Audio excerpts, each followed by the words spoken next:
sebagainya, Indonesia sekali lagi benar-benar dijadikan contoh yang hebat. Pak Erik selaku ketum PSSI nggak pelit ilmu. Betul. Karena beliau pun juga ingin kedepannya sepak bola Asia Tenggara ini yang lebih bagus kompetitif. Bapak Erick Thohir ini, guys.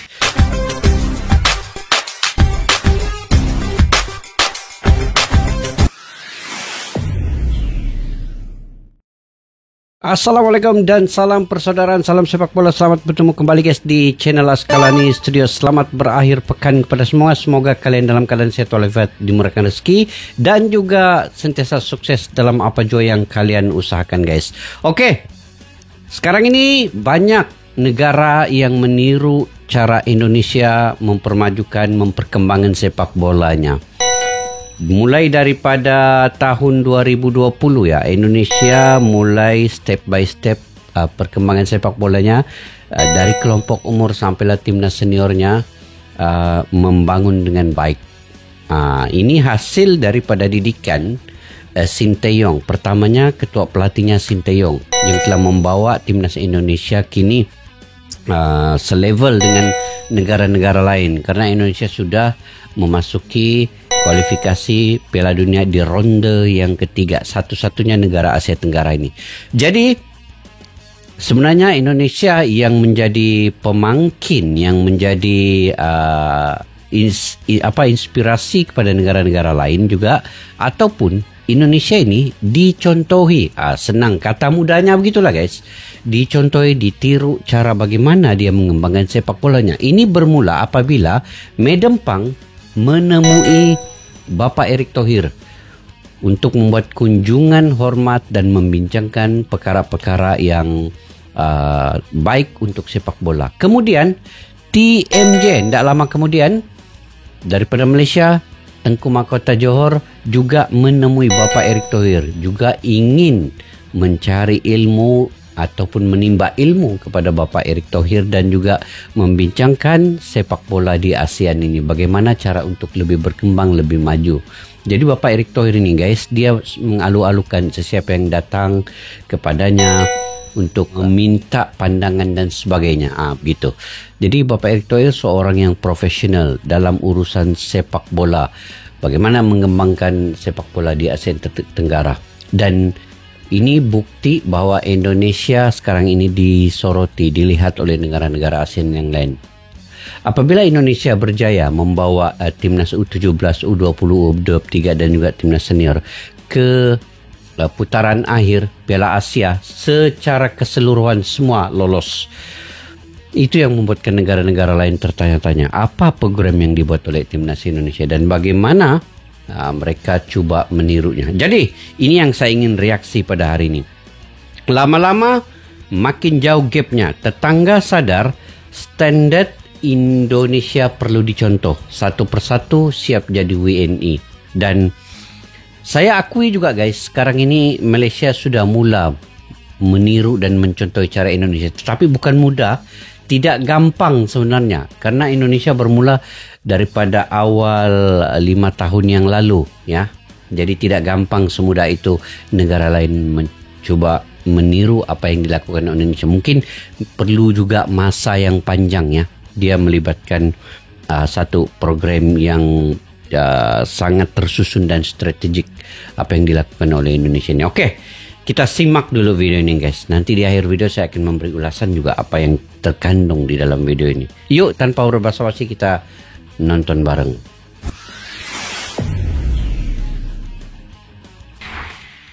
Naturalisasi tidak bisa dipungkiri jadi program yang nggak bisa terlepas di era sepak bola modern.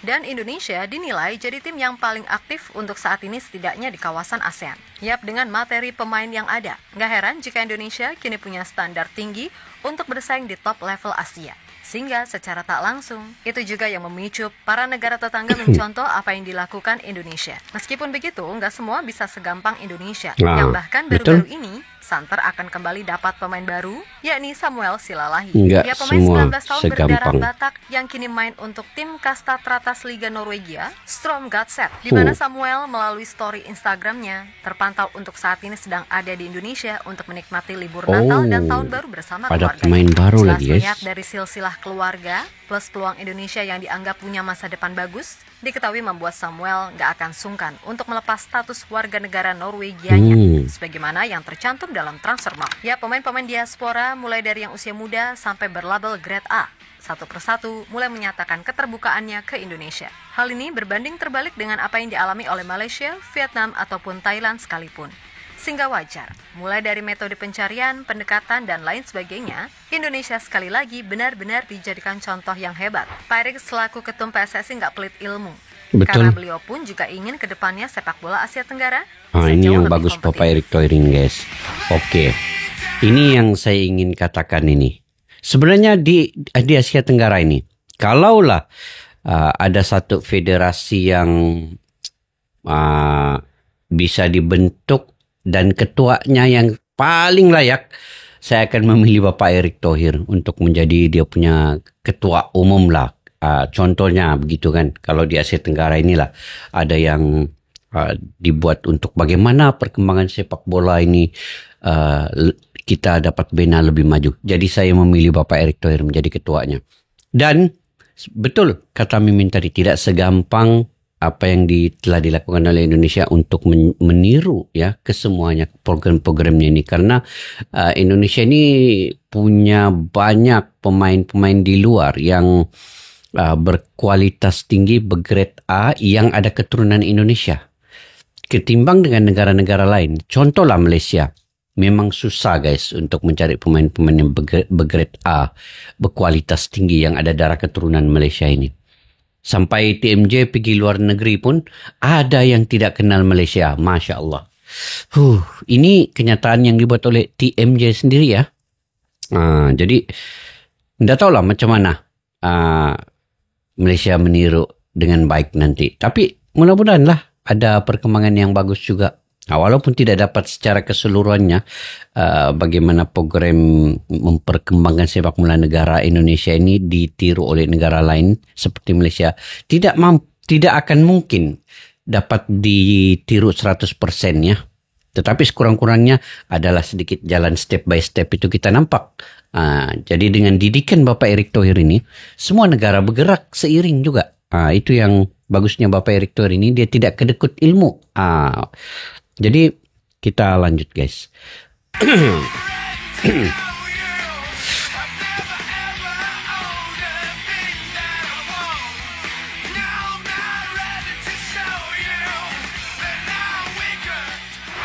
Meskipun di Piala AFF, Timnas Indonesia nggak bisa berbuat banyak, namun semua juga tahu kalau fokus utama dari tim Garuda adalah di round 3 kualifikasi Piala Dunia. Yap, boleh dibilang, sejak berhasil mengukir sejarah di Piala Asia, Indonesia benar-benar fokus untuk terus menyusun siasat, agar mulai dari tim junior sampai senior, orientasinya udah bukan lagi ASEAN, melainkan Asia. Dan itu sejatinya udah cukup oke berjalan. Tinggal gimana nantinya menjaga konsistensi tersebut. Nah, semua tahu, kalau untuk ada di level tertinggi, nggak semudah yang dipikirkan. Dan Pak Erik pun sadar akan hal itu. Maka, sembari membenahi pembinaan serta kualitas liga, program naturalisasi semakin gencar dilakukan. Biar apa? Ya, biar menaikkan standar timnas Indonesia. Sehingga itu secara nggak langsung memberikan motivasi bagi para pemain didikan lokal agar terus bekerja keras meningkatkan kualitas.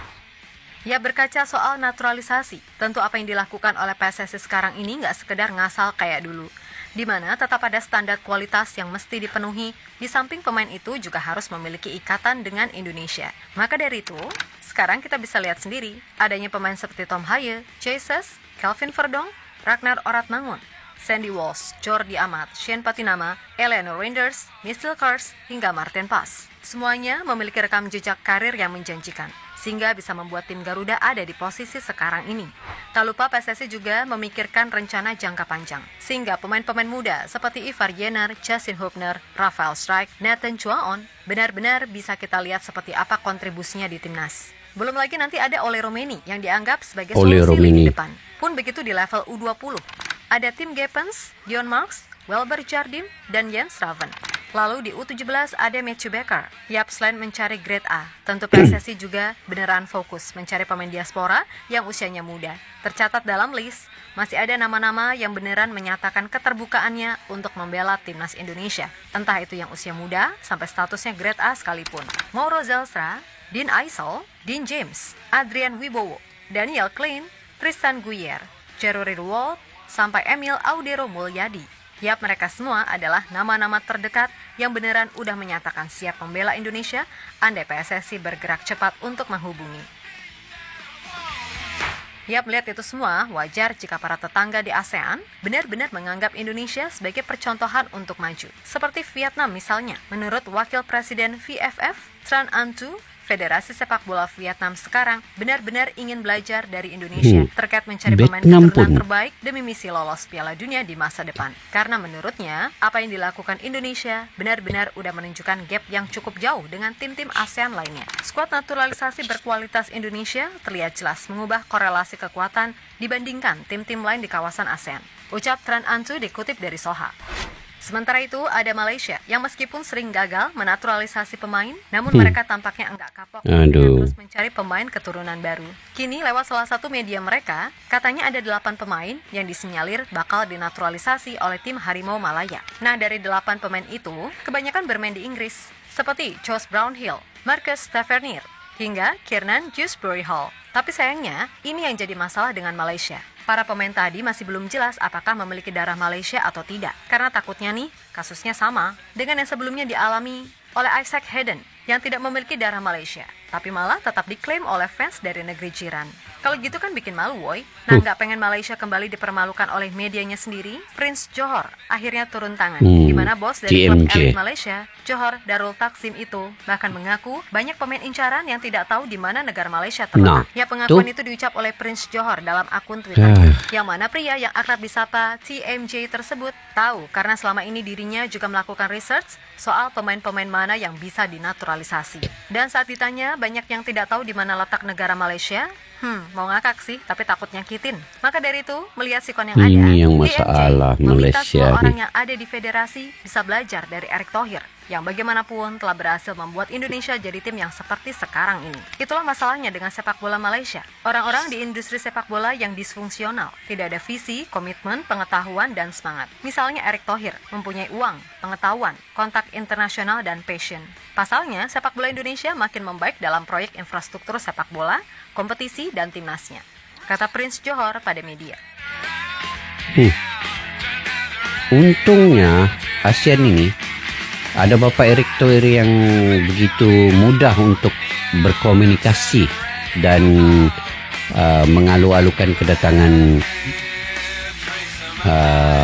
TMJ, Medempang, sesiapa saja pun yang ingin datang untuk ketemu beliau. Dia sangat welcome ya, itu yang respect dengan Bapak Erick Thohir ini. Tidak malu untuk memberikan ilmu, begitu. Jadi negara-negara lain pun cepat berusaha. Di sisi lain, ada kabar bagus nih ketika salah satu pemain diaspora yang murni berdarah Indonesia, Samuel Silalahi, sedang berada di Indonesia. Yang dilihat dari story di Instagramnya, tampak Samuel sedang menikmati libur Natal dan Tahun Baru bersama keluarganya. Namun dari namanya saja, Samuel Agung Marcelo Silalahi, sudah Indonesia banget. Selain ada Agung, di situ ada Silalahi, yang dikenal sebagai salah satu marga suku Batak. Usianya yang kini masih 19 tahun, Samuel sedang mengenyam karir di persepak bolaan Norwegia bersama Strømsgodset, tim divisi utama Liga Norwegia. Lama sudah. Strømsgodset sendiri bukan klub sembarangan di sana. Tercatat tim ini pernah 2 kali menjuarai Liga Norwegia. Di klub tersebut, Samuel lebih sering bermain sebagai gelandang serang, tapi dirinya juga bisa bermain sebagai striker, gelandang, dan sayap sesuai kebutuhan taktik. Yang mana artinya, secara atribut bermain, dia sangat versatile. Nah, di Strømsgodset, ia sudah mencatat total 15 kali penampilan di tim utama. Dan melihat progres yang ada dengan sepak bola Indonesia di bawah kepengurusan Erick Thohir, maka Samuel pun diyakini nggak akan ragu untuk memutuskan membela Indonesia walaupun di Transfermarkt ia berstatus sebagai warga negara Norwegia. Tapi kalau belum berusia 21 tahun, prosesnya diketahui nggak seribet biasanya. Oh, begitu ya. maknanya di bawah 21 tahun itu mudahlah untuk memilih negara mana yang mereka mau bermain kan. Oh, ini talenta muda baru Indonesia lagi nih kalau gini. Yap, terlepas dari apapun, selain tentu saja kemajuan sepak bola Indonesia, Mimin juga ingin semua tim di kawasan ASEAN bisa sama-sama bergerak maju. Biar apa? Mantap, Ya biar Mimin. level kompetitifnya naik sehingga nggak dipandang sebelah mata lagi oleh tim-tim besar Asia. Betul. Kan seru tuh kalau misal tim-tim ASEAN udah hampir dibilang meratalah secara umum, maka Piala AFF pun bisa loh diajuin ke FIFA biar jadi turnamen resmi sesuai kalender FIFA. Kalau sudah begitu, gengsinya pun juga pasti naik karena semua tim akan turun dengan kekuatan terbaik. Ya masa nggak bosen sih? Piala AFF dianggap sebagai Mortal Kombat lah, ladang mafia lah, dan lain-lain. Pokoknya mudah-mudahan dengan gap yang udah dibuat oleh Indonesia, maka tim-tim lain bisa terpacu untuk minimal mendekati standar tinggi yang udah diterapin. Jangan kolot pemikirannya, jangan mentingin perut sendiri. Kalau semua itu bisa dilakukan, bakal saja saya dong. Dan untuk Indonesia, jangan terlena serta terus fokus. Kembangkan apa yang udah dikembangkan. Betul. Oke, kita Garuda.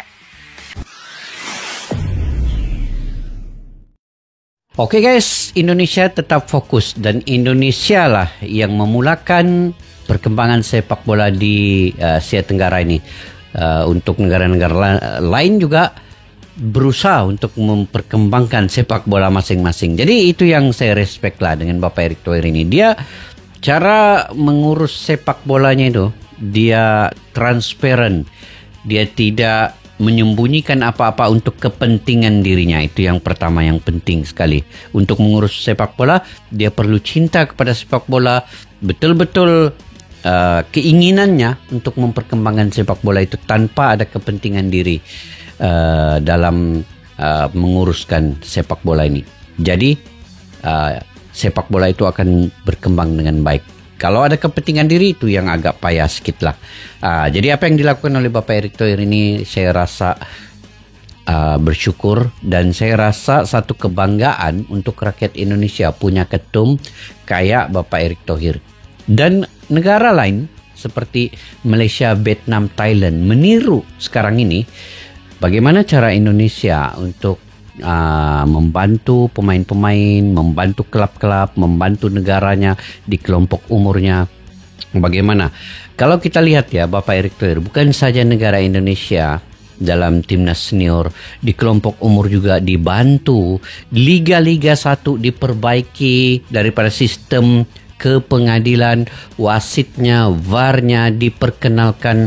Jadi banyak sebenarnya pembaharuan yang dibawa oleh Bapak Erick Thohir itu memang tidak gampang dicontohi, ditiru oleh negara lain. Tetapi sekurang-kurangnya ada satu perkembangan yang kita boleh contohi lah. Ada satu perkembangan yang kita boleh sama-sama ingin menaikkan level negara ASEAN ini. Memang fondasinya dibentuk di Indonesia saat ini oleh kepimpinan Bapak Erick Thohir. Dan banyak pemain-pemainnya yang sekarang ini keinginannya untuk membela timnas Indonesia itu banyaklah yang ingin membela timnas Indonesia. Tetapi sebenarnya itu diseleksi dulu.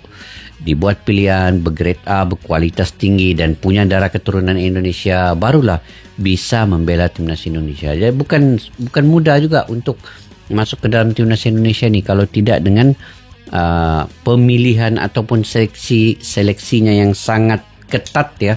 Jadi negara-negara lain seperti Malaysia yang sekarang ini akan ada perubahan. Ini gara-gara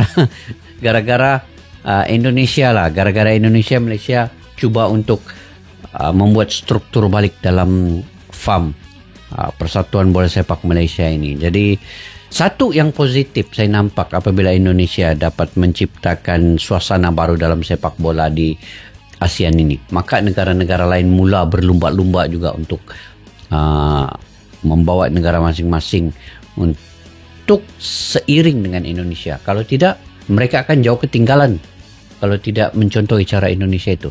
Kalau dulu Indonesia kadang-kadang dihujat karena menggunakan pemain-pemain keturunan, tapi sekarang ini semua terpadam apabila Indonesia lolos ke round yang ketiga kualifikasi Piala Dunia ini. Dengan darah keturunan pemain-pemain diaspora inilah Indonesia sampai lolos ke peringkat itu. Dan kemungkinan besar memang sulit kita perkatakan untuk ke Piala Dunia, tetapi ada peluang besar untuk sampai ke situ. Sekiranya baki 4 perlawanan ini Indonesia dapat memenangi 2 perlawanan di GBK melawan Bahrain dan China.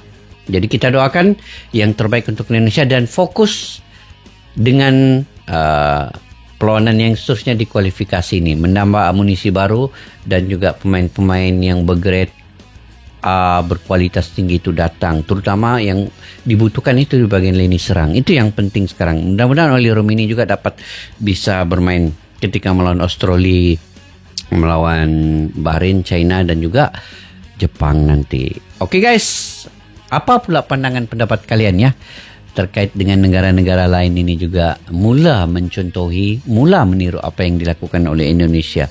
Memang tidak segampang yang mereka fikirkan, tetapi mereka mula untuk cuba meniru sedikit demi sedikit apa yang dilakukan ini. Kalian komentar di ruang kolom di bawah guys. Oke, kepada yang baru mampir ke channel ini jangan lupa subscribe, like, share dan komen jika kalian suka dengan saya punya reaksi.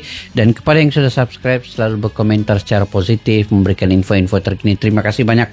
Saya sangat menghargainya dan saya selalu membaca jugalah komen-komen kalian. Oke, sampai jumpa lagi. Assalamualaikum warahmatullahi wabarakatuh. Bye-bye. Askalana Studio untuk kita channel yang bereaksi tentang apapun yang ada di Indonesia, channel YouTube dari Malaysia di Askalani Studio. Jika mau tahu tentang Indonesia, ayo like and subscribe channel kami Askalani Studio.